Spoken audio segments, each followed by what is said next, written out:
বয়স ১০৬ বছর, নুয়ে পড়েছেন বয়সের ভারে। একা একা চলা তো দূরের কথা, উঠতে বসতেও পারেন না, চামড়ায় পড়েছে ভাঁজ।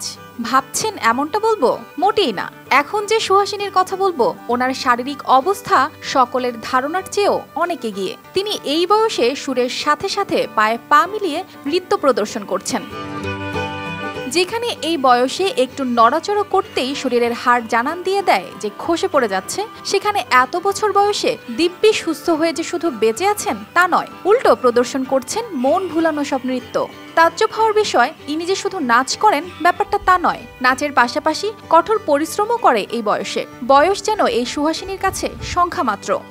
ইন্দোনেশিয়ার বালির নৃত্যশিল্পী গুস্তি আয়ো সোলি সম্প্রতি তার অভিনয়ের ও নাচের জন্য ভাইরাল হয়েছেন সোশ্যাল মিডিয়ায়। সেখানে দেখা যায় ভারী ভারী পোশাক ও ভরি ভরি গহনায় অপরূপ সাজে নিজেকে তৈরি করেছেন ষোড়শী এক নববধূতে। তিনি তার নাচ সম্পর্কে বলেন, আমার বয়স ১০০ বছরের বেশি।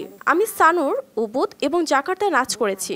নাচের পাশাপাশি আমি প্রতিদিন ধান খেতে ঘাসও কাটি। আমি যে কোনো কাজ করতে পারি এখনো। গুরুত্বপূর্ণ বিষয় হলো আমি অনেক খুশি আমাকে নিয়ে। ঐতিহ্যবাহী লেগং বাপাং নাচের মঞ্চে যাওয়ার আগে তাকে একজন সহকারী তার মেকআপ এবং পোশাক পরিধান করিয়ে দেন। তিনি তার খাবারের ডায়েটের কথাও শেয়ার করেছেন, যা তাকে সঞ্চালনের জন্য শক্তি দেয়। যখন আমি খাই, আমি কেবল কাসাবা, মিষ্টি আলু এবং ভুট্টা খাই। ছোটবেলা থেকে এটাই আমার খাবার। আমি খুব কমই ভাত খাই। এই বিষয়ে সোলির নাতি বলেন, আমি আশা করি দাদি সোলি সবসময় সুস্থ থাকবেন এবং অবশ্যই দীর্ঘ জীবন যাপন করবেন। তার নৃত্য সহকারী ফ্যানি শেয়ার করেছেন, গ্র্যান্ডমা সোলিকে ধন্যবাদ।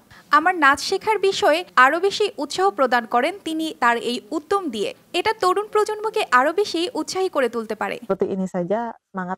সোলি ১৯৪৫ সালে প্রথম রাষ্ট্রপতি সুকর্ণোর জন্য পারফর্ম করেছিলেন বলে জানা গেছে।